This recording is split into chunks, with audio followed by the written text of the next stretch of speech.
imitating nature in hopes of catching a fish. It's an art form you have to see to believe. Hello everyone, I'm Don Jacobs along the 𝗗𝗶𝘁𝗵 Creek here in the Poconos, and we're gonna go wild with Discover NEPA talking about fly fishing. Now we went fly fishing with fly fishing guide Janet Schmitt. Now what did she catch? She caught a rainbow trout on a wet March brown. We're gonna go and tie them up.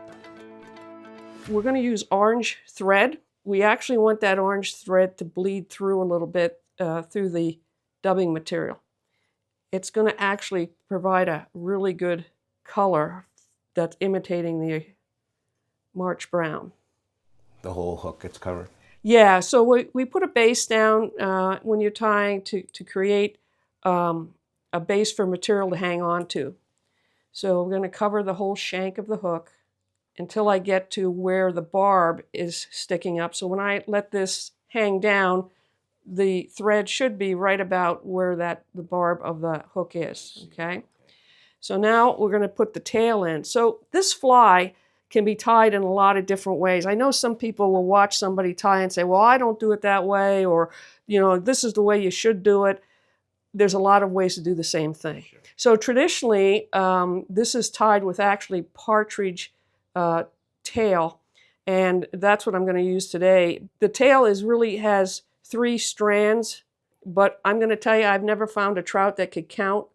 So I think it's more important that you have the right appearance for that tailing material. So to measure, to get this length right, I measure against the shank of the hook, and a little bit more. I like to be a little bit more generous with the tail on this fly. So I'm just going to grab that material and do a pinch wrap.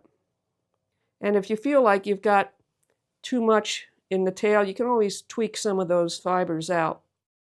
Now, I'm going to use a little gold wire. I like the gold because it gives it a little bit more flash and a little bit slightly more weight. So we're going to cut a piece of gold off here. My advice is always to take the back end of the scissor, back in the back part, to cut, Gotcha. Not your tip. You know, that you ruin your scissors real quick. So we're going to just tie this in. When I run the thread down, I like to keep the body very even. I don't want a bunch of thread and, you know, all in one spot. So I bury that and then I run down again. And I also want to be careful not to crowd the eye. So you can see that, you know, the eye of the hook is here, and I left a little bit free visually so that you could tie it. I can, yeah, at the end, you know, you start running out of room. So we have a nice, smooth body there. So now the next thing is we're going to use rabbit mask. I don't want a lot of dubbing here, but I'm actually scraping at the under fur. And you can see what you get.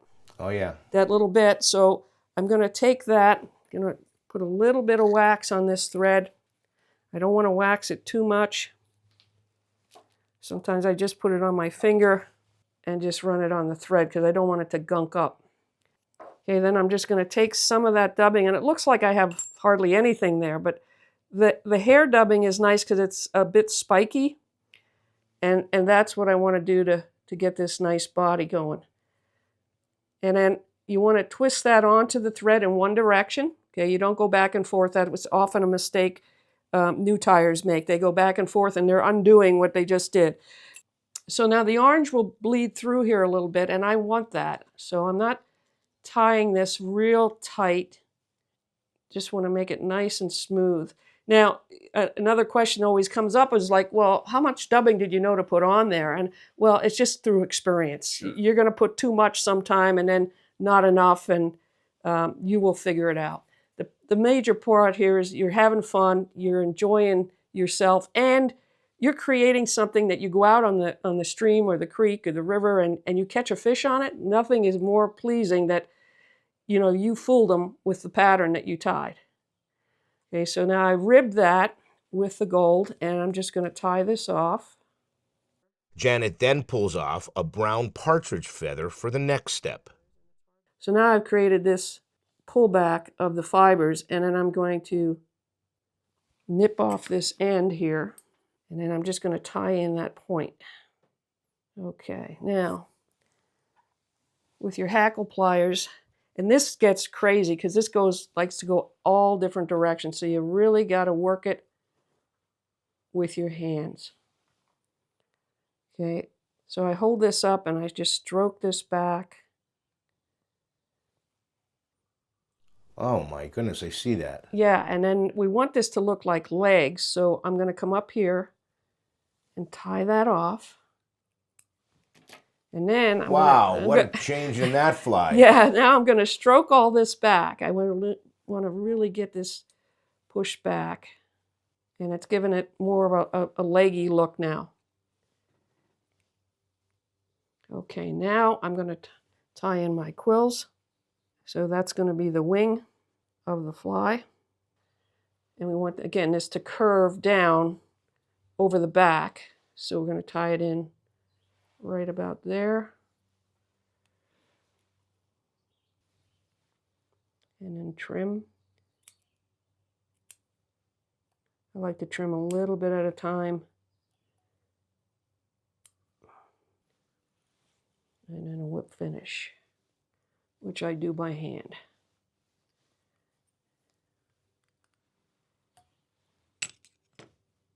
And with the dab of head cement, this fly is complete.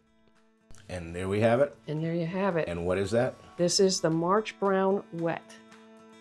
Thank you, Janet. And of course, fly tying is one of those hobbies you could do in January and February when there's nothing to do to prepare for beautiful days like this with the fly rod.